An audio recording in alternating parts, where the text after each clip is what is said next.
Hey, how's it going? Today I'm going to be talking about Phillips Curve and what that is.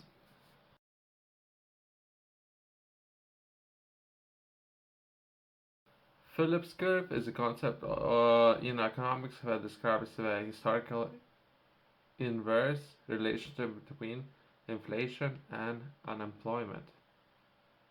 It was first introduced in New Zealand by economist I.W. Phillips in 1958 research paper. The Phillips curve suggests there is a trade-off between inflation and unemployment, meaning that when inflation is low, unemployment tends to be high, and vice versa. For my personal experience, causation not equals to correlation, but either way. So because now inflation is very high, I don't think that it's a lot more expensive to borrow money and try different projects, to launch different projects and hire people. So if the money is very expensive to borrow and inflation, i.e. inflation is very high, that would mean, but even right now, so but either way, so this is Phillips curve. The underlying idea is that economy is opening at a near full unemployment. Increasing aggregate demand, spending by households, businesses, and the government tends to lead to higher inflation but lower unemployment. Conversely, reducing inflation often involves slowing down aggregate demand, which can result in lower inflation but higher unemployment. That's one way to look at it. I guess it's about again tracking the seasons, slowdowns, and perhaps peaks. And himself, he peaks above the curve. So and perhaps it's about particular seasons and periods. So, but that's my personal idea. However, the concept of the Phillips curve has evolved over time, and it's important to note that the relationship it describes and it's not always consistent. Several factors can influence the relationship, including expectations of the future inflation and structural changes in the labor market. As a result, policymakers cannot always rely on stable and predictable trade-off between inflation and unemployment when making economic decisions. So he left a caveat in there, so which is great. In the 1970s, for example, many countries experienced stagflation, which was characterized by both high inflation and high unemployment. These challenges the traditional Phillips curve framework. Economists have since developed more nuanced models to account for these complexities and recognize that the relation between inflation and unemployment is not fixed. Here you go. So it took over 50 years, but now they have developed perhaps even better models, right? Algorithms, if you will. So so they can predict future to some degree. For people out there who are interested in learning more, I would highly recommend to purchase this book. In this book, I'm sharing a lot of information for people out there who are interested in learning more.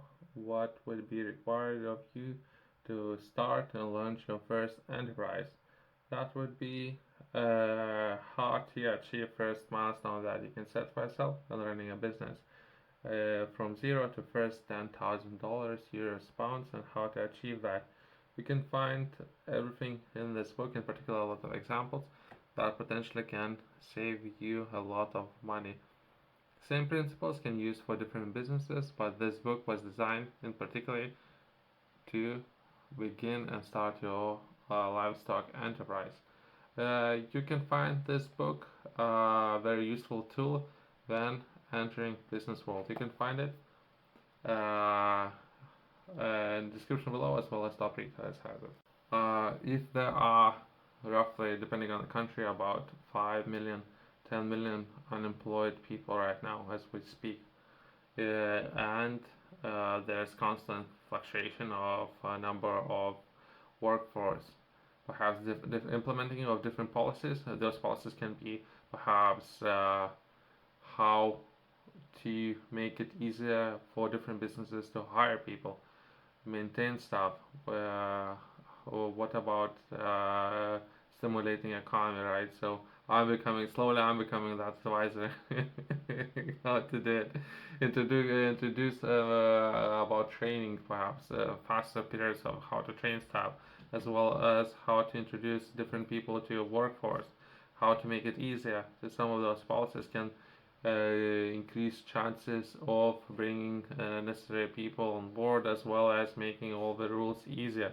So perhaps that would make large impact, but not necessarily just one thing. That inflation, lower inflation, can make an would determine high unemployment, right? So perhaps that's something that a lot of people have. It's one of those factors that a lot of people spend a lot of time looking at different patterns, and how those patterns were repeating themselves after a particular period. That would be from 8, perhaps to 12 years, and was constantly repeating for a number of years.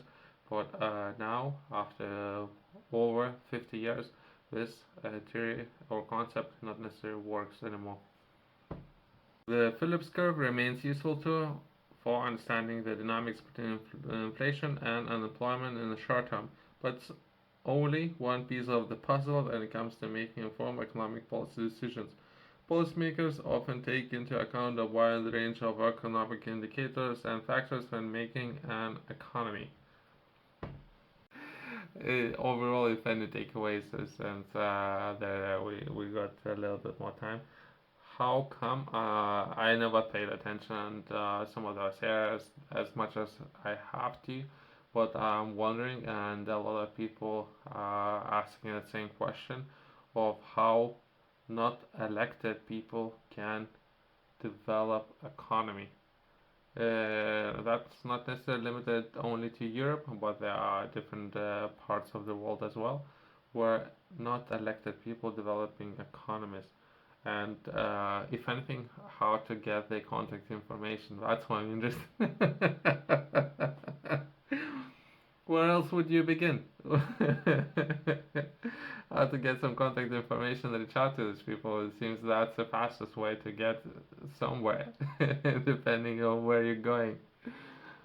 Aggregate demand is a fundamental concept in microeconomics that represents the total demand for goods and services in economy and at a given price level and over a specific period. It reflects the combined spending of households, which I have done a little bit of research about 3 or 4 years ago.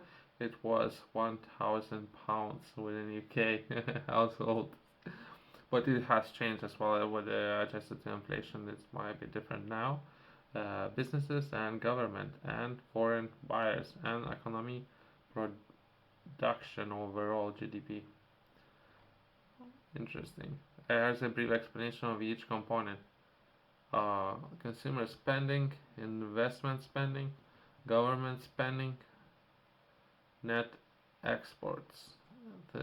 Some of the what might be considered key areas that to be reflected. Aggregate demand is a crucial concept because it helps economists and policymakers understand the overall demand for an economy's output, which can influence economic growth, employment, and inflation. Changes in any of the components of aggregate demand.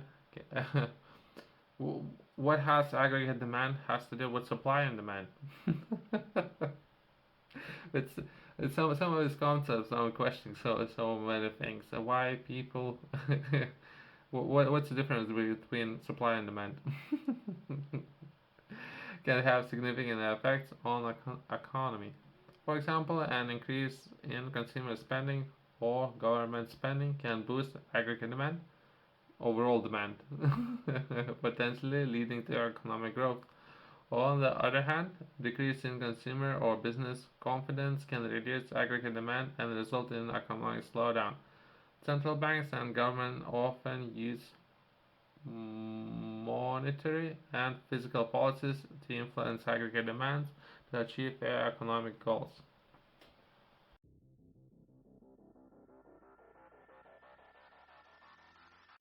Overall, just to summarize today's video, that I'm doing some work on and some research on better understand some of the concepts, one of them being Phillips Curve.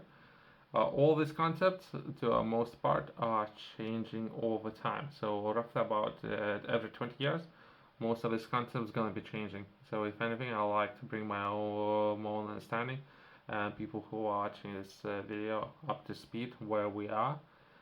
Some of these concepts and how those concepts have been used based on history. So this particular concept was used over 50 years. This concept not necessarily works anymore, but either way, most of these concepts going to be changed over time. Normally, a time frame for changing these concepts is every 20 years. Thanks for watching. I'll see you in the next one.